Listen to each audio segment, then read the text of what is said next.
Hello everyone, welcome to our channel Get Easy. आज हम discuss करेंगे various types of events and theoretical definition of the probability. तो चलिए शुरू करते हैं। कुछ हम बेसिक टर्मिनोलॉजी पहले डिस्कस कर लेते हैं। सबसे पहले आता है trial. It means performing a random experiment. तो सिंपल है कि अगर हमने रैंडम एक्सपेरिमेंट परफॉर्म किया तो उसे हम बोलेंगे ट्रायल। और उसके बाद आता है इवेंट। तो it is an outcome of the random experiment. Trial perform करने के बाद में जो आउटकम आएगा तो उसे हम बोलेंगे इवेंट का होना। जैसे कि अगर हम एग्जांपल लें, अगर हम एक कॉइन को टॉस करते हैं तो कॉइन को टॉस करना होगा हमारा ट्रायल, और उस पर हेड आना या टेल आना, तो ये दोनों हमारा क्या होगा, इवेंट। कुछ और एग्जांपल देख लेते हैं हम।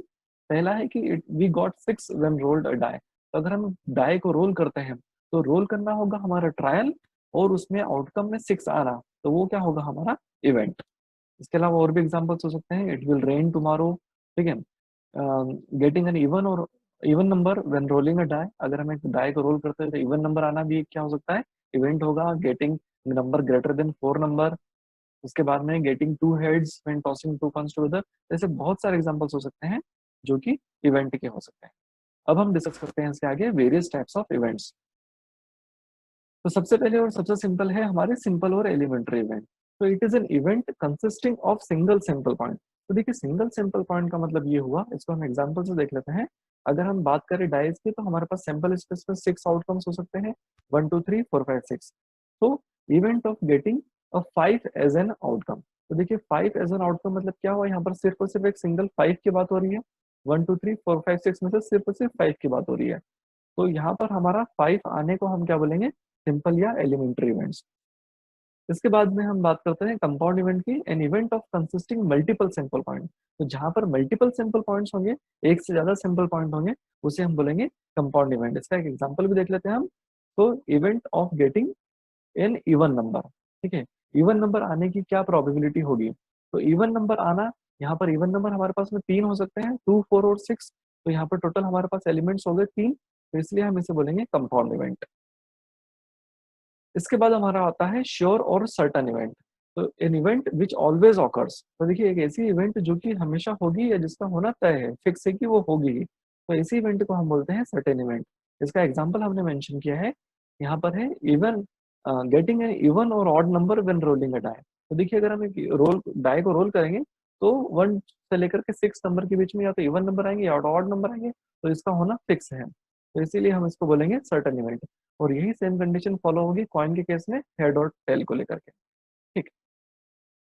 इसके बाद आता है हमारा impossible event, which can never occur. देखिए, एक ऐसी इवेंट जो कि कभी नहीं हो सकती। सबसे सिंपल है ना, getting a 7 when rolling a die. Die को अगर हम रोल करते हैं तो 7 कभी भी नहीं आ सकता, तो इसे हम बोलेंगे इम्पॉसिबल इवेंट।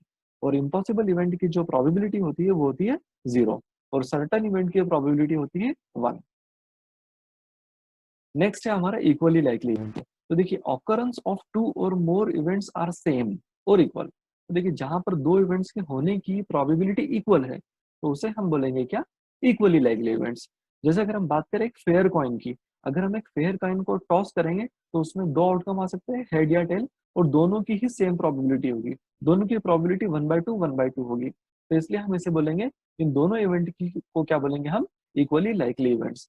और सेम केस हम फॉलो कर सकते हैं डाइस के केस में। अगर एक फेयर डाइस को अगर हम थ्रो करते हैं, उसे रोल करते हैं, तो 6 1 2 3 4 5 6 सबके आने की प्रोबेबिलिटी क्या होगी, इक्वल होगी। तो these events may be called as equally likely events.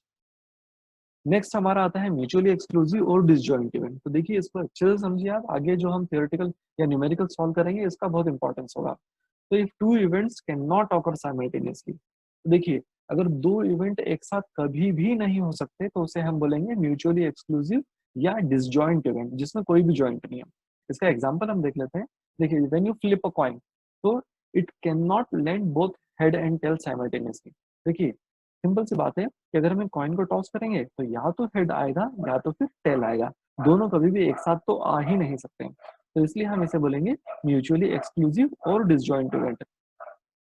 Mathematically हम इसको कैसे डिस्कस करते हैं, देखिए, मैथमेटिकली डिस्कस करने के लिए हमें क्या करना होगा। देखिए, मैंने यहाँ पर 2 इवेंट्स लिए हैं या 2 सेट लिए हैं, जिसमें ए में है 1 3 6 और बी में है 2 4 5 8। तो देखिए अगर हम इन दोनों का इंटरसेक्शन निकालेंगे, तो इंटरसेक्शन मतलब दोनों में से कॉमन क्या है? तो यहाँ पर कॉमन क्या निकल के आया है? कुछ भी नहीं निकल के आया है। तो कॉमन जब कुछ भी नहीं निकला है तो इसलिए हमने यहाँ पर लिखा 5, 5 मतलब कुछ भी नहीं, ये तो आप जानते हैं अच्छे से। तो म्यूचुअली एक्सक्लूसिव केस में अगर हम उन दोनों का इंटरसेक्शन निकालते हैं तो क्या आता है? 5 आता है। नेक्स्ट हम डिस्कस करते हैं एग्जॉस्टिव इवेंट। देखिए, टू और more events are exhaustive when their union is sample space. देखिए हमारे पास अगर 2 इवेंट्स होगी और अगर हम उन दोनों का कंबाइन करेंगे या उनको यूनियन निकालेंगे उनका, तो हमारा अगर सैंपल स्पेस फॉर्म हो जाता है तो उसे हम बोलेंगे एग्जॉस्टिव इवेंट। सिंपल एग्जांपल से हम डिस्कस कर लेते हैं, बहुत इजी है। अगर हम एक डाई का केस देख लेते हैं अगेन फिर से, जिसमें 1 2 3 4 5 6 होता है। तो देखिए ए हमारे पास में एक इवेंट है और बी इवेंट है। ए में है 1 3 5 और 2 में है और बी में है 2 4 6। ठीक है, अगर हम इन दोनों को मर्ज करते हैं, यूनियन निकालते हैं इनका, तो यूनियन निकालने पर हमें क्या मिलेगा? 1 2 3 4 5 6, जो कि क्या है हमारा सिंपल स्पेस। तो इस केस में जब हमने ए और बी को कंबाइन किया तो हमें सिंपल स्पेस मिल गया, इसलिए हम इसे बोल सकते हैं एग्जॉस्टिव इवेंट। नेक्स्ट है हमारा इंडिपेंडेंट इवेंट। ये एक बहुत इंपॉर्टेंट कंसेप्ट है स्टूडेंट, इसके बेस्ड आगे और बहुत सारे न्यूमेरिकल्स आते हैं, तो हम डिस्कस करते हैं इसको। Occurrence of one event doesn't affect another event. देखिए बहुत सिंपल बात है, नाम से हमको समझ में आ रहा है। इंडिपेंडेंट इवेंट मतलब कि किसी एक इवेंट का दूसरे इवेंट से कोई रिलेशन नहीं है, दोनों के दोनों क्या है? इंडिपेंडेंट है। इसको हम थोड़ा सा मैथमेटिकली समझने की कोशिश करते हैं। देखिए, एक वाई एक इवेंट है गेटिंग एन हेड और tail on the first toss of a coin. देखिए अगर हमें कॉइन को 2 बार टॉस करते हैं, ठीक है, अगर हमें कॉइन को 2 बार टॉस करेंगे तो पहली बार अगर हेड या टेल आता है तो, और सेकंड टाइम हम उसको टॉस करेंगे तो भी क्या आएगा? हेड या टेल। तो देखिए सेकंड टाइम टॉस करने पर उसको पहली बार के टॉस करने पर कोई रिलेशन नहीं होगा। इसका मतलब ये हुआ, सिंपल सा मीनिंग है कि अगर हम सेकंड टाइम कॉइन को टॉस करते हैं तो उसका पहली बार कॉइन को टॉस करने से कोई रिलेशन नहीं है। ठीक है, तो अगर हम बात करें वाई की, गेटिंग एन हेड और tail on the first toss of a coin, ठीक है, तो ये वाई एक इवेंट हुई। और दूसरी बात है हमारा x getting a head and tail, head और tail on the second toss of a coin. तो देखिए दोनों के दोनों इंडिपेंडेंट इवेंट है। अगर हम कॉइन को एक बार टॉस कर भी लेते हैं और जब दूसरी बार टॉस करते हैं तो भी उसका कोई रिलेशन पहले वाले टॉस से नहीं होगा। ठीक है, इसको मैथमेटिकली कैसे डिफाइन करेंगे हम? तो मैथमेटिकली डिफाइन करने का ये तरीका होता है इसको।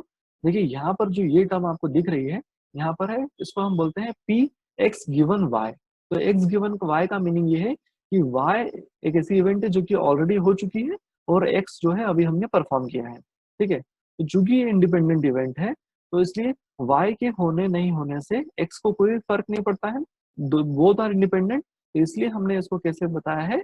पी एक्स बता दिया है। मतलब ये कि वाई का होना उस पर, वाई के होने से कोई उसको फर्क नहीं पड़ा है, तो डायरेक्टली हमने उसको क्या बता दिया है? पी एक्स बोल दिया है उसे, और वाई को एलिमिनेट कर दिया है। तो आई होप आपको समझ में आया होगा। अगर नहीं भी समझ में आया तो इसके ऊपर जब हम न्यूमेरिकल सॉल्व करेंगे तो आपको और अच्छे से क्लियर हो जाएगा। नेक्स्ट हम बात करते हैं प्रोबेबिलिटी डेफिनेशन में। देखिए हमने प्रोबेबिलिटी की डेफिनेशन पहले भी डिस्कस करी थी, लेकिन अभी हम थ्योरेटिकल डेफिनेशन देखने वाले हैं जिसमें कि कुछ टर्मिनोलॉजी का हम यूज करने वाले हैं। तो सबसे पहले बात करते हैं, if there are an simple और elementary events associated with the random experiment. देखिए कोई एक रैंडम एक्सपेरिमेंट परफॉर्म करते हैं तो उससे रिलेटेड कोई एन सिंपल एलिमेंट्री इवेंट्स या पॉसिबल केसेस हो सकते हैं।